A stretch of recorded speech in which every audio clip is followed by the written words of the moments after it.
Tinanong ko siya, sabi ko, ano ba ang mensahe mo sa mga umiiyak? Kasi nasasaktan ako kapag nakikita ko na umiiyak sila. Tapos sabi niya, edi umiyak ka din.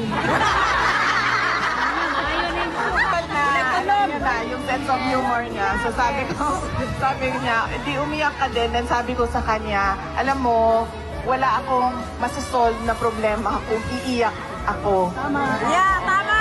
So sabi ko, ano lang, ang kailangan ko lang ngayon ay ang mensahe mo sa kanila para hindi, mabigat sa loob, sa damdamin nila.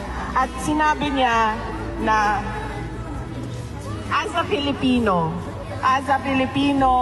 I never surrendered my country to